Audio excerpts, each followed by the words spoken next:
বাড়িয়েছি এ আল্লাহ আমাদের প্রত্যেকের মা বাবা ভাই ব্রাদার আত্মীয় স্বজন আপনজন গুরুজন যারা কবরের সাহিত্য রয়েছে এ আল্লাহ প্রত্যেকের কবরের সবের হাদিয়া পাইয়া দাও এ আল্লাহ বিশেষ করে মাহবুদ আমরা আজকে যে উদ্দেশ্যে এখানে হাত বাড়িয়েছি এ আল্লাহ তুমি আমাদের উদ্দেশ্য সম্পর্কে জানো এ আল্লাহ আমাদের প্রাণপ্রিয় নেতা এ আল্লাহ আমাদের জামালপুর বাসীর এ আল্লাহ সকলের আকাঙ্ক্ষিত মানুষ শাহ মোহাম্মদ ওয়ারিস আলী মাহমুদকে এ আল্লাহ আবারও এ আল্লাহ মন্ত্রী পদে এ আল্লাহ এমপি পদে যেন আমরা দেখতে পাই এ আল্লাহ সেই তৌফিক তুমি আমাদের সকলকে দিয়ে দিও আল্লাহ এ আল্লাহ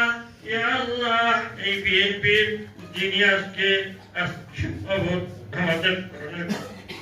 আজকে কবরে যাওয়ার মতো তার ব্যবস্থা হয়েছে এ আল্লাহ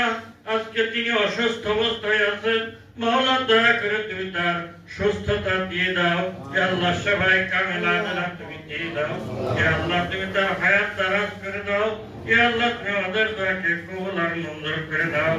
এ আল্লাহ এখানে আমরা যারা সমবেত হয়েছি এ আল্লাহ আমাদের নবীকে ইয়া আরহামার রাহিমিন আমিন আমিন ওয়া লা ইলাহা ইল্লাল্লাহু মুহাম্মাদুর রাসূলুল্লাহ। আসসালামু আলাইকুম ওয়া রাহমাতুল্লাহ।